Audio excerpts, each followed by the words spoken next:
So, Mark and Angie, it's great to have you both here.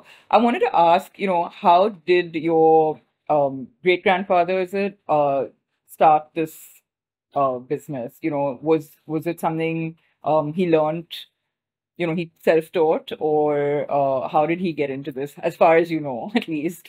So, his grandfather, which is my great great grandfather, because I'm the fifth generation, Right. he started off as a pushcart stroller all the way at Pasir Panjang, and he mostly sold drinks, hot tea, hot coffee, and then he moved to Chinatown where he started his main shop, and he had a passion for baking pastries. So a lot of the recipes that he used, we still have today, and we fine tune them, but we stick to the same recipe and we keep this tradition in that sense. And that's how it's been running for over 80 years. And so, all the future generations, have you just learned, by watching and being sort of inducted into the kitchen at a young age? Is that sort of how it happened for you as well?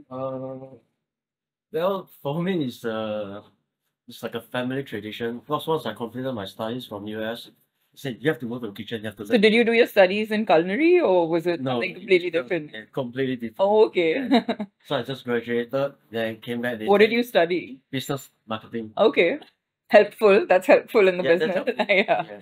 Because I also have another family business that's deal with firefighting equipment. Yeah. But Ah. anyway, that's another topic. So for this, my aunt, she tell me that you have to come to the kitchen and learn. Whether you want to continue or not, you have to learn because it's a family recipe. Mm. So straight off, I thought I can take a break after in my uni days. I said no. No. Yeah. The next 2 years, I'm in the kitchen slotting, working until my friends saying, you have a degree, what are you doing in the kitchen? So I'm learning. I mean, this could be what I'll be using in future. If I get to find my passion in it. Yeah. Because in food business, you have a lot to do with passion. Of course. Definitely, right? I know. You have to love like bread lover, pastry lover. So initially the first few months or year, I find it tough, hot environment rather than working in an office. Office. Yeah. So I don't find my passion yet. It's much later. Much later. Because I find it became a very routine. You have to 5 minutes to go rotate the bakery, what time, what to bake at this hour and then. So at that time I'm thinking, oh, it's my duty. It's family handout. I need to learn it. But after a few years, then I find my passion of baking. When I start seeing people enjoying the thing that I bake, I feel a sense of Satisfaction. You're absolutely right that you have to have a lot of passion, especially because of the challenges in this business. I think that's what keeps you going. And I know that when we're having difficult days, when someone comes and says they've loved the meal, it refuels you to carry on. show up the next day and carry on. So I know what you mean. But at what point did you, how many years in were you, in the kitchen before you realized that actually I love what I do? To me, baking is very routine. It's like very simple. It's like just follow the steps and this certain time. It's not simple at all. I thought so too. Yeah. Yeah. So my baking sucks in the beginning. It's not really good. Yeah. Because my auntie told me. But after that, my auntie says this is just a guideline. You're supposed to improvise. But that I can't speak for you. You have to find the passion in it. You have to catch it. Yeah. And that will take me much later. Years, yeah. Yes, I understand that. Actually, you can't. I mean, not just in F&B. I mean, other business. You cannot just follow the steps. You have to improve it. You have to find. You have to study. No, and you have to know how to fix something as well. You have to have it's like they say in India, they say that it's in your hands, right? It's not in my hands at all. But you've obviously it's a talent that you've developed. It's a skill that you develop with practice. Right? Correct. Develop is the key word. Because it takes time for it to develop. Yeah. To me, baking is not something that you learn 3 years. No. That's it. No, it's forever. I'm still learning today. What about you, Angie? I mean, you're the next generation. So what was your introduction into the business? And did you also come kicking and screaming, or is it more voluntary? Well, I think I first started helping out in the business when I first started university. So, for context, I've just recently graduated in December and I'm waiting for work to start. And at my first formal introduction was when COVID first hit, and that changed a lot of things about the business, how we operate, how we handle the customers, the mode of delivery, for example. So, one big challenge was that our business might be digital ready, but we have not fully executed anything yet. So when COVID first hit, I just heard that your auntie is struggling a lot. She's really busy. Orders are filling into the brim. And so I just gave her a call and I said, so I heard you need help. And that's when it all started. I started coming in almost every day during the COVID period. And then I started to see how we can further automate certain parts. For example, starting WhatsApp business, hiring your delivery drivers, um, kicking kicking off our e-commerce site. And then now we have well, the situation has been more stabilized. We're looking more into your marketing. You said you rebranded as well, and Oh yes, Yeah. that's the work of my auntie. Yeah. So she rebranded in 2018, just before COVID hit. Then once COVID hit, and now we're still further improving. So we're working on building our own website, for example, and also applying for government grants, seeing how we can collaborate and overall marketing. Yes. Right. So are you going to stick around, do you think? I think I will, even if I start work, I believe that because I've seen the brand grow as well and seen how everything changes, definitely my weekends will be spent here. Yeah. Yeah, I believe in the business. You need a different way of managing a business. Like for me, I'm engrossed in baking. She can help out with the operation. Yeah. I mean, it takes two hands to clap. Absolutely. You need both. I mean, you need Both have to work equally. Yes, Yeah. yes. This is one of the the oldest Chinese bakeries in Singapore. And what do you feel sets it apart? I mean, are there other Chinese bakeries in the city? I mean, you talked about, I know there's brands coming internationally, which might be doing a similar product, if not the same, but this is very hardcore traditional heritage bakery. So are there other such businesses around? And what do you think keeps yours sort of brand um, distinctive? Yeah, so I think one cannot stop competition from coming, no matter what. But I think the most distinct thing that sets us apart is actually how we still hand make all our pastries. Well, even to this day. So from when we started until now, no matter what, from your dough creation all the way to the baking, everything is by hand. And so every egg tart we sell is slightly different, but I think it takes a lot of skill sets that we've developed over the years and how we preserve this culture and how we intend to continue doing so, that really gives us this niche in Edge. that sense. Yeah. The I- competition is good. Yeah. I like competition actually. Yeah. Because a lot of people they think competition is a negative form of a challenge. But actually I think it is a friendly competition. Without competition, the egg tart market could be quiet. Right. Yeah. But if you have more, it could be a friendly competition. And also, I think actually, I mean, the instinctive thing is to get worried about competition, but actually, if you maintain your quality and you can actually you find yourself ahead of the competition, it's a great place to be in, because then you're laughing, Because but ours is a heritage. Yeah. So we are on the platform already. Yeah. So we are safe. Yeah. So to me, competition is good. Yeah. And it's making the product popular. Yes. So it's making it more mainstream. I mean, that's something that we've seen in Bombay as well, that when we started out 12 years ago in our business compared to today, we were very alone 12 years ago, and trying to change habits or get people to try new things is always harder. But when when other people start trying to do the same thing, it makes it easier, because then people see it happening around them, all around them, and then they don't feel like it's something strange. It becomes more mainstream. So very interesting take. Just talking a little bit about competition, I know that the egg tart is in India, at least. I've always come across the Portuguese version, Right. which I know is Macau, and I'm guessing there's a lot of overlap there as well. What is different? I've never seen obviously the Chinese egg tart in India. Uh, what's the difference? Can you sort of tell us a little bit about how the Chinese version is different from? Well, the distinctive look with Portuguese, it has got a burnt surface. Right, that's true. Yeah. I mean, that's not difficult for Yeah, you can get your blowtorch and do a little bit of that action. Yeah, so that's the distinctive style that they have to say it's good.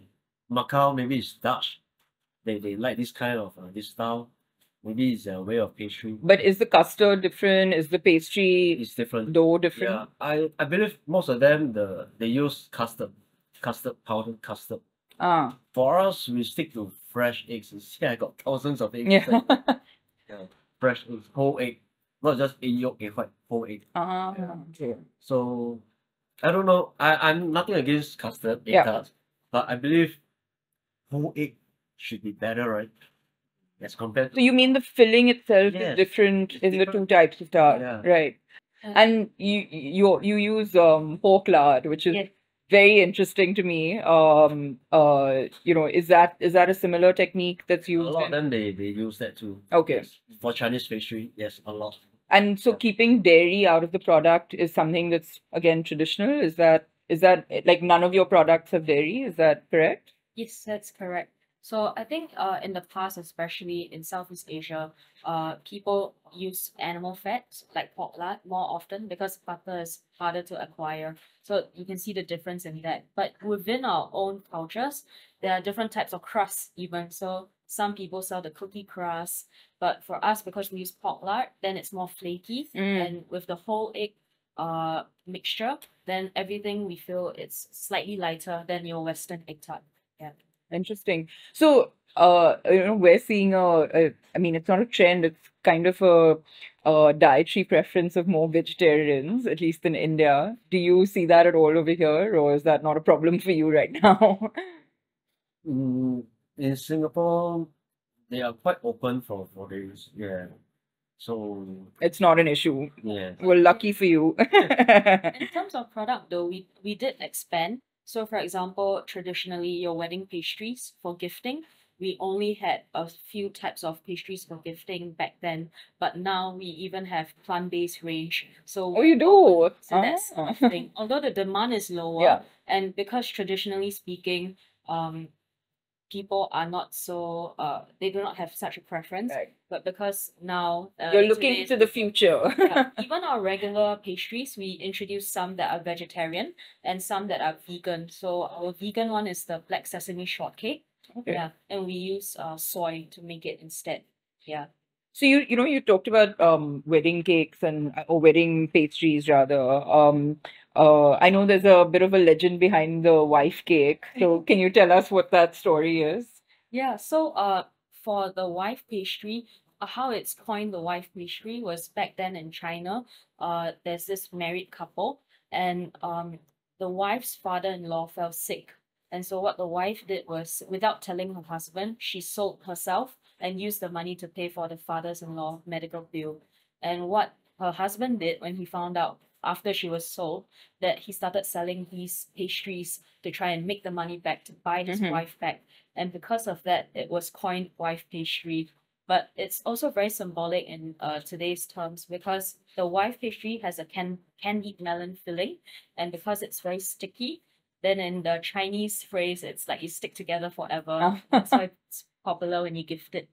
I love how the storyline has changed in a post-slavery era. So that's great. What are some of the other traditional festive pastries that you do? Can you tell us a little bit about that? Yeah. So I think for festivities, I mean during the wedding and during the mooncake, we sell different types of pastries. Chinese New Year, we also sell like for example your preserved meat. So all of these items have stories. So for example, if you want to dive into the Chinese New Year, which is called Spring Festival. Why we sell the preserved meat is because in the past, people do not have refrigerators Mm. and they are also poorer. So what they do is they buy a piece of meat because in the winter you cannot grow any crops. So when you buy the piece of meat, they cover it in salt. and they preserve it Mhm. over the winter solstice festival. And then during Chinese New Year, because they're supposed to have a big reunion dinner, they will bring it out and they will share it with their family. And so we keep that tradition and we still sell the preserved meat. But of course, now you don't need to use the salt or anything like that. But it's still a big part of Chinese culture to have your reunion dinners. So we also branch it out into your pineapple pastries and other snacks to share while people gather over Chinese New Year. Celebrate. And I saw on your pastries, some of them have the the Chinese is it some kind of calligraphy or design, or is that just a design that Right. You want to explain the Fu and the Si? No, you guys. But these are just traditional pastry imprint they have on the pastry. Yeah. They have, of course, it has got some symbolic meanings to it. You can Yeah, so our regular pastry range, we chop this word called fu, Mhm. and it represents prosperity. So on a okay. daily basis, when you eat our pastries, it's a prosperous thing. But then for Chinese wedding, you see that our pastries, even though it's the same, there's a different chop on it. It's a double happiness chop. So I Okay. wish you double happiness. How do you sort of see this tradition being retained? in every business module, the like what you just mentioned, succession is a very important part of the business. It's not about business marketing, expanding, opening branches.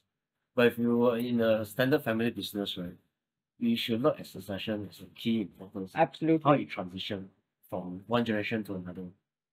For me in particularly is I have to be a good boy and learn as much as possible from my master. That's why I'm always inside baking, facing the oven. To me, this is one of the key factors of succession. You have to master the skill. Mm, I will not think of opening more branches whereby quantity will affect the quality. absolutely. Yeah. So I'm still focusing on how to improve, how to learn more, what they still here to teach us or teach me. So succession is important to me.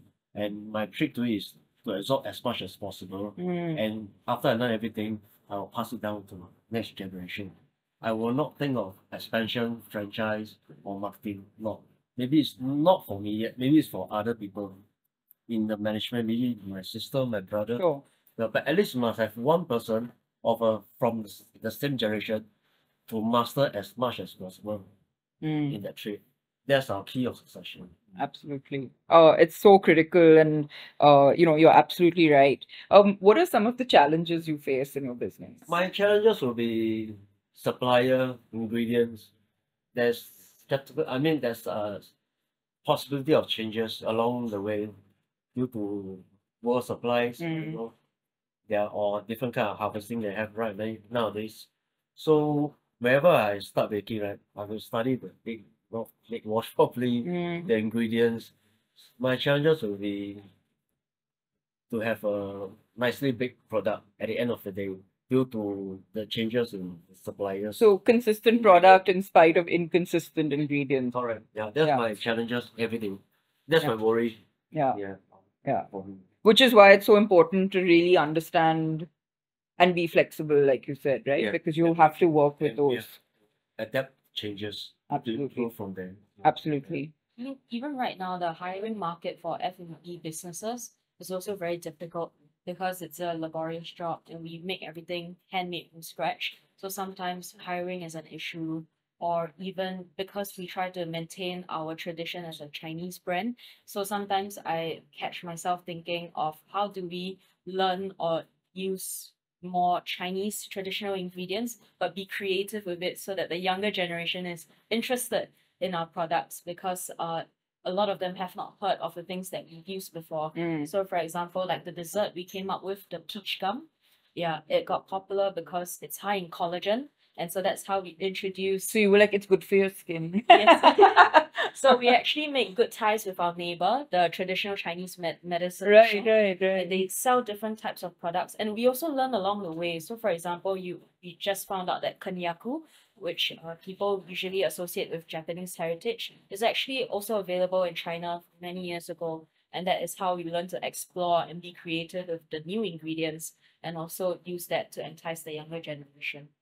You talk a lot about um keeping that heritage and those stories alive for the new generation. So how do you go about doing that marketing? Is it mostly Instagram? Is it, how are you able to communicate that story to people when they sort of, your consumers? Right. So I think on a regular basis, we do try and keep our Instagram active, but not only that, we try hard to collaborate with other traditional businesses or participate in projects that maybe the government is working on, to preserve the culture. So we're always happy to participate, happy to share the knowledge, and also happy to create new and interesting products for special events.